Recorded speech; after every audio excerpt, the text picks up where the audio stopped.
Blarmf? Kirby Star Allies, we meet again, and now we finish this once and for all.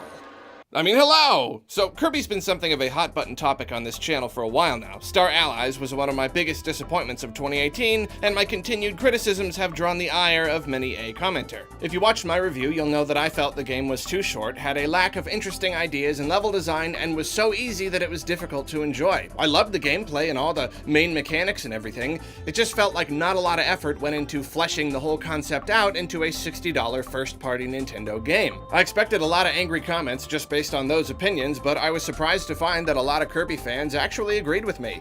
Well, less so on the difficulty thing, but that's a bigger topic for another day. As far as content and interesting ideas went, though, I was getting a lot of agreement. However, over the last 9 months, Nintendo has been adding content to the game through free DLC, and the final wave that hit in December was the biggest one of all. Because of this, a lot of people feel that my criticisms are no longer valid, and thus I've been unfair to the game. So I'd like to talk about whether the game's been improved enough or not, but more importantly, I want to talk about this whole idea of releasing a game that's very light on content and, quote-unquote, finishing it later. So I don't want to go too deep into it, this isn't like a full review or anything, but just to get it out of the way first, does Star Allies DLC bring it up to snuff? Well, let's take a look at what we've got here. One of the first things the DLC started adding was Dream Friends. These are partners you can summon in a friend palace, and they can be your partners in addition to the usual baddies that you pick up along your adventure. These characters have been pulled from all sorts of Kirby games, which is a really awesome little chunk of fan service, and they've got lots of unique movesets. More than anything, these Dream Friends add value to the Guest Star mode, where you pick one of the many game's fighters and see how fast you can get through the game.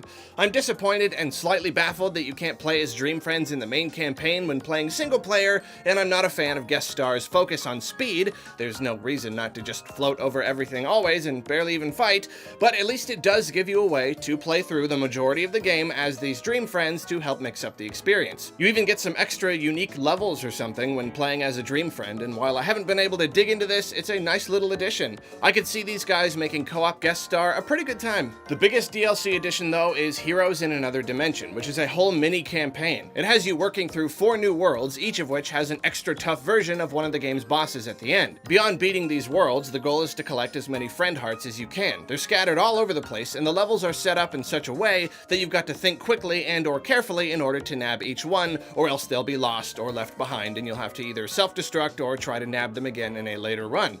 I was quickly bored by the visual style that remains consistent throughout the entire mode, but I am happy to say that Heroes in Another Dimension offers some of the best level design in the whole game. It uses a good number of interesting ideas, assuming you're into collecting friend hearts and aren't just floating over everything.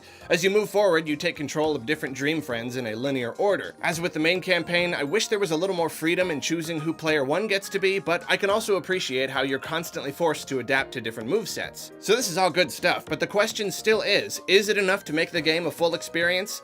Well, I'm extremely happy that so many people seem to think so, but in my eyes, not quite. Even if I weren't a game reviewer and my job wasn't to scrutinize every little thing, if I'd picked up Star Allies at launch for full price, I would have felt straight up duped. The DLC brings it up to a level that I feel is passable. If I'd bought the game right now, I wouldn't have felt duped, but I would have still felt pretty underwhelmed. If this were a $40 3DS game, it would feel about right, but for $60, I do expect more. Heroes in Another Dimension is cool, but I still beat it in one sitting. It turned a 5 or 6 hour game into a 7 or 8 hour game. If I want to collect enough hearts to get the good ending and finish getting all the puzzle pieces in the main mode, it'll add a few more, but I feel like I'm squeezing blood from a stone just to get my playtime over 10 hours here. A person who loves the gameplay so much that all they want to do is get every little thing and play through guest stars with every Dream Friend and baddie and get high scores on the minigames will rack up considerably more, and that's great for them, but there just ain't a lot that entices me here, and I'm of the opinion that all that extra stuff should supplement the experience, not be the bulk of it. Whether or not Kirby Star Allies is improved enough by its free DLC isn't exactly what I want to discuss here though, and in fact, for the sake of argument, moving into this next part of the discussion, let's assume that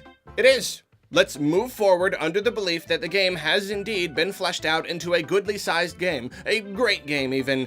I still cannot get behind the idea of selling people a lackluster experience for full price, even if you intend to build upon it further from the very start. Even if Nintendo was telling people that Star Allies was going to get some free DLC in the coming months, and everybody knew that before the game even launched, no one could have possibly known what that initial content load without the DLC was going to look like. I know I certainly didn't. When I sit sit down to play a full-priced game, I expect to play a full-priced game. When I first sat down to play Star Allies, I was pumped and ready to play a Kirby game. I was invested, I was into it. But then it was over. Just like that. And even the call of co-op multiplayer wasn't strong enough to get my friends to log some more hours with me because it was so easy that they didn't find it fun. Though again, that's something we'll talk more about on another day. Making me wait 9 months for the complete experience is a little like going to a taco place because you're starving and you're just so in the mood for tacos. Like specifically, just tacos, man. Give me tacos. So you sit down and they bring you like one taco on a plate with a little pile of beans. And you're like, okay. This is it? So you eat it all, naturally, and by the end you're still super hungry. Your craving for tacos has just not been satisfied, but you leave because there's nothing left to eat. You go about your day, and 2 hours later the restaurant calls you and they're like, hey, we got another taco here for you, and some rice and salsa and stuff too.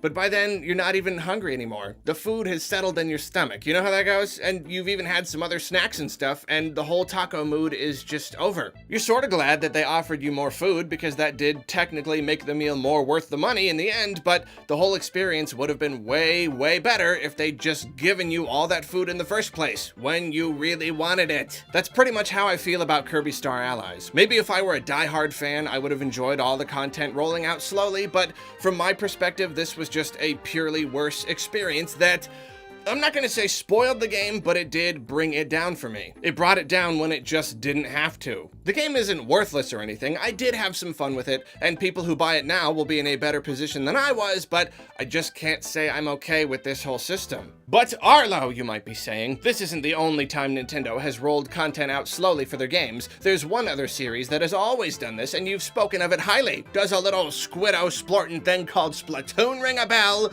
It does. It does indeed ring many bells. But here's the thing about those games. 1. The first game did release feeling a little bare in the content department, and that did reflect in my review. 2. The second game has rolled out new content for something like a year and a half now, but the base game launched with an ample amount of content. Right out of the case, without any updates or anything, Splatoon 2 offered a decently sized single-player campaign that was as long, if not longer than Kirby's, several competitive multiplayer modes, a brand new co-op multiplayer mode, and a whole gear customization system that you could potentially sink countless hours into if you wanted. It felt like a $60 game. It was a full experience, something you could easily just play and play and play for hours and hours. Third thing about Splatoon though, a primarily multiplayer game being updated with new content over time makes sense. A game like that isn't just one that you sit down and complete and try to find all the collectibles or whatever and then you're done. It's one that you hop into regularly, and bringing in new content gets people coming back for more. New weapons, new stages, new modes, new gear, timed events like Splatfests. It works because it's already a social experience. It's something where there's a community that's always connected through these shared social experiences. These updates keep the game alive and thriving for longer than it would have on its own. Mario Tennis Aces is another example of Nintendo bringing in free content long after launch, though unfortunately it's another example of, in my opinion, doing it wrong. Same as Kirby, I was really jazzed to play the game, but the single player content was ludicrously short and I didn't particularly care to just play match after match after match forever with people online with no significant progression system or social features to enjoy, so I just sort of put the game down, and it's stayed down since then. Nintendo added a few challenge levels in the adventure mode, and that's nice. They added co-op challenges as well, and I thought that was pretty cool, though I just looked it up and found that they're all timed and they go away after a while, which is harder to swallow than something like a Splatfest where the entire community's in on it and you're not already starving for content. Then beyond that, it's just been characters. And I've been hoping that at the very least Aces would end up getting the Star Allies treatment and getting a relatively sizable chunk of DLC, but so far at least, it doesn't look like that's gonna happen. It's just characters. What it really comes down to is confidence. When I buy a Nintendo product, I want to be confident in doing so. And hey, I'll admit, even if I don't like the idea of bare bones games, at the very least, I've always got the option to read reviews and look up features and all that before I buy a game, so I know if it's worth my money in the first place. But knowing that it might be light in content now, but it will be updated over time, well, is the game I want to buy gonna end up like Kirby or like Mario Tennis? Will it eventually have enough content to justify the price, or will it just not? Should I wait 9 months before buying it just to make sure? Yeah, I love to complain, but I also like to count my blessings. One blessing, it's not like they're doing this with every game, so it's not so bad. It's not a huge problem. None of my top priority games have ended up following this trend, and I don't even know how many future ones will. Maybe this was something of an experiment. I don't know if Smash will end up getting any significant amount of free DLC, but we do know that it's getting paid DLC, yet it's still launched with a wealth of single-player content and enough modes and options to keep friends playing together for the next 50 years. Second blessing, at least Nintendo isn't following the trend that much of the rest of the game industry is following, which isn't to release a game that's light on content and fill it out later, but to release a broken, buggy mess and fix it later. I ain't gonna start naming names, but some publishers are actively discouraging people from buying their games at launch and kind of lamely trying to counteract this by offering more pre-order incentives. It's just a bad time. But man, Nintendo. Their whole online thing is still shaky, but as far as gameplay and stuff goes, they put out polished games. You pick them up, at least at a base level, you're gonna have a good time with them. You can at least say that about Nintendo, and that's always really nice. So that's what I think about this whole free DLC thing. Why don't you head on down to the comments and let me know what... There's the bell.